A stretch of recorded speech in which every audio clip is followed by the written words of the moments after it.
E, pastor, eu só falando essa questão interessante também da direito penal, né? Eu escuto algumas pessoas falando o seguinte: isso eu realmente sou muito por fora. E o salário do pecado é a morte, né? A Bíblia diz isso. E não tem esse negócio de pecadinho e pecadão pra Deus, assim, tipo assim, na questão do direito tem aquele, como o senhor falou aí, tem as pessoas que cometem delitos de menor porte, tem as pessoas que têm a organização criminosa. Para Deus, existe uma balança assim, ou É, criminoso todo é criminoso. para Deus todo pecado é pecado. Não importa o Não nível dele. importa, não Mesmo importa o aqueles nível. abomináveis aos olhos dele. Tem na Bíblia, né? É, Isso o é único abominável aos pecado olhos que do Senhor. não tem perdão, Jesus disse que é a blasfêmia contra o Espírito Santo, né? Mas os demais todos, né? Pareça, ainda bem, né? Há o perdão de Deus, mas pecado é sempre Ninguém sabe antes de acontecer o suicídio, né? O exatamente. que pode ter acontecido se é a pessoa é ela e ela mesma, né? Isso, Já a mente, ela não. O cérebro ele não morre tão rápido quanto o corpo em si, né? exatamente. Exatamente. Aí Então, não assim, sabe o que é que passa na o cabeça. único que não existe perdão é a blasfêmia contra o Espírito Santo, né? Todos os outros há perdão de Deus se você se arrepender, né, verdadeiramente. E o arrependimento, ele traz com frutos, Sim. né, de Não é chegar e arrependimento. pedir desculpa a Deus, é Desculpa. se Pô, arrepender, me né? desculpa aí e tudo. Tipo assim, eu sei que Foi o que eu mal aí. fiz foi, foi errado, mas eu tô pedindo desculpa por uma questão moral e ética. Uhum. Mas assim, eu não queria, mas por uma questão. Não, é pedir perdão mesmo. Porque você ofendeu a santidade do Criador, Sim. né, Deus. Viu? Perdão. E perdão vai para aquele que cometeu, para aquele apenas que contou ali uma mentira, foi desonesto, sonegou, entendeu? Há o perdão de Deus. Aqui ele falou uma questão interessante da questão do suicídio, né, pastor? A Bíblia, ela deixa alguma coisa clara nesse sentido, na pessoa que tira a sua própria vida, sendo que na própria Bíblia diz que nós somos morada, templo e morada do Espírito Santo, né? Aquela pessoa que tira a sua própria vida, ela tá tendo uma... Não sei se já vai de encontro a isso na Bíblia, ou tem alguma outra passagem que fala a respeito disso. E aproveitando essa mesma pergunta, eu já faço outra. Sansão, pode-se considerar que o último ato dele. Pode ser que eu fale um absurdo aqui, tá, pessoal? Mas aquele último ato de Sansão pode ser considerado um ato de suicídio. Ele sabia que Ia morrer, né? ele queria ali acabar com a própria vida. Mesmo que ele levasse alguns, É. mas para mostrar o poder Na de verdade, Deus. Sansão ali, aquilo foi, eu vejo como algo que foi permitido por Deus, né, que Sansão fizesse aquilo. Não acredito que Deus puniu Sansão por aquilo, porque na verdade aquilo foi uma manifestação Do poder. do juízo de Deus sobre o povo lá. Agora tá me Inclusive dando sobre o próprio Sansão, né? Que sobre... colheu as consequências daquilo que ele Isso, mesmo vinha. exatamente. Sobre o povo lá, não sei se eram os filisteus, não sei se o povo ali, eu não tô lembrando agora. Mas assim, foi a questão exatamente do juízo de Deus. Por exemplo, você pega em outro episódio lá no livro de Josué, Raabe, né? Os espias vão lá e ó, Deus vai destruir a cidade, né? Não vai poupar ninguém. Raabe diz, não, mas livre a mim e a minha família, pois bota um fio vermelho aí na porta que vai, né, ter Sim. a misericórdia. Então todos os outros morreram como forma de juízo de Deus sobre aquele povo ímpio, né, que sacrificava até a deuses. Então assim, que o caso de Sansão foi esse, né? Era Deus exercendo juízo sobre aquele povo Uhum. que não se voltou para Deus, né, coração duro. E Teve um propósito muito além do que isso, tirar a própria vida, isso. né? E eu creio assim, Existia. no suicídio, se alguém que chega a cometer suicídio, ele chegou no extremo do extremo, né, do desespero, né? Eu acredito que ele quer, na verdade, ele não quer tirar a vida. Ele quer acabar com Interromper uma a dor, dor. né? Uma dor que ele tá sentindo ali que ele sabe que só tem um jeito. a morte. Para ele, né? Ele só É, tem uma saída. Né? E como aqui agora, bom presbiteriano que eu sou, se ele for um eleito de Deus, se ele for um predestinado a ir para o céu, né, a eternidade, então ele não vai do inferno mesmo ele cometendo essa atitude translocada. Ele vai para o céu pela misericórdia de Deus e porque ele é E foi um momento. um eleito. Aí foi um momento assim de insanidade, né, total. Tá fora de si, né? Isso. Essa é uma questão muito forte, né, pastor, para pessoas que dizem que o mal do século fala sobre a depressão, entre outras coisas, né? Mas a depressão ela já foi mencionada como o mal do século. Mata mais do que a AIDS, né? E para essas pessoas, pastor, que sofrem desse mal, o que a gente, o senhor como pastor, poderia falar para essas pessoas que têm essa... Assim, porque muita gente diz que acha que é bobagem, muita gente reduz a intensidade daquilo que a pessoa está sentindo a um simples... que o pessoal cearense gosta de dizer, isso é frescura, isso é... Nossa. Ele disse que era... é frescura, isso besteira. E aconteceu com ele, e eu conversando com ele semanas agora, ele disse, cara, não é frescura, não é. Você pensa que tudo nada gosta de você, que você é motivo de tudo dar errado. Peso, é um fardo para as pessoas. Fardo, então ele se abriu para mim e disse que ele pensava que era frescura e quando aconteceu com ele, ele viu que não era frescura. Para essas pessoas, pastor, você teria alguma recomendação, assim, alguma coisa para alguma saída, alguma, sei lá, uma fuga, uma luz?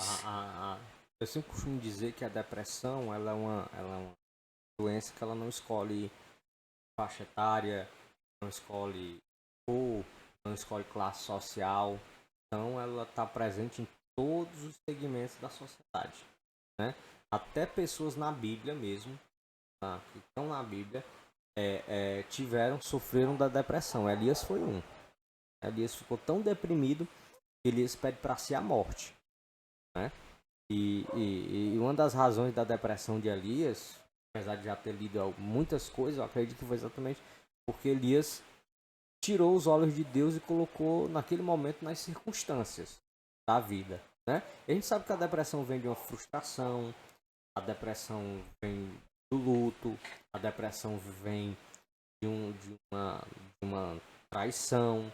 A depressão tem todas essas causas, né?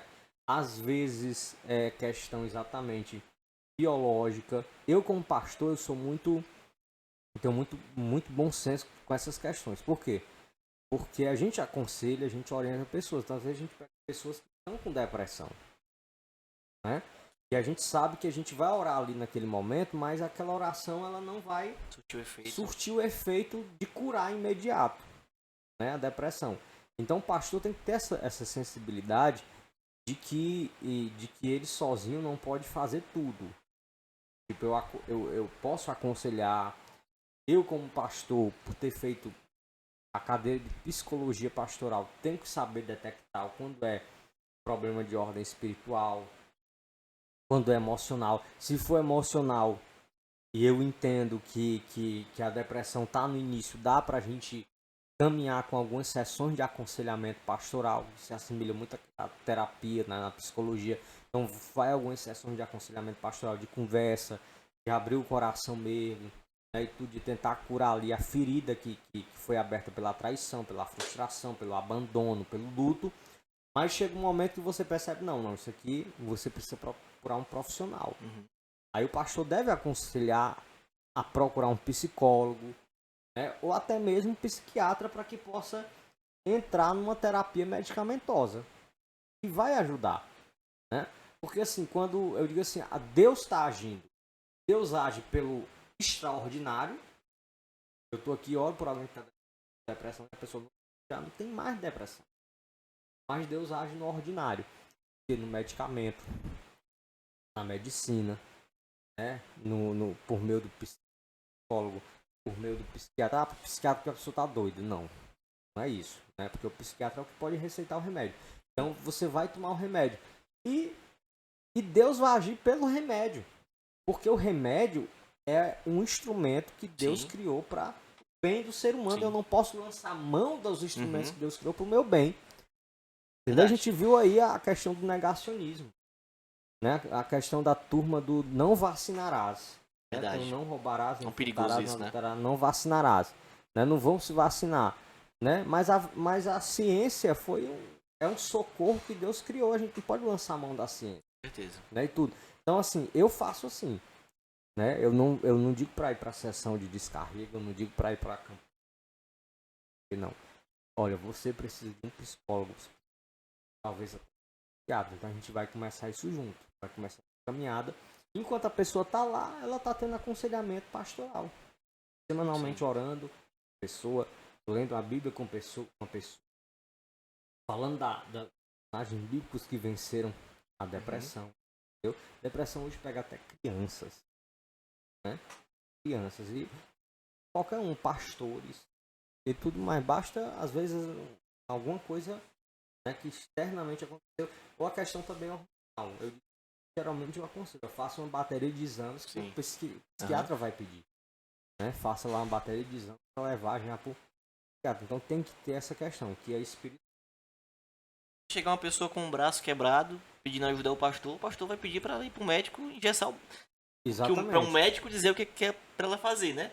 Da mesma forma que a pessoa que está com depressão, com algum problema na psique, na mente, pode ser um problema químico do Exatamente. cérebro, que é um medicamento que vai ajudá-la, né?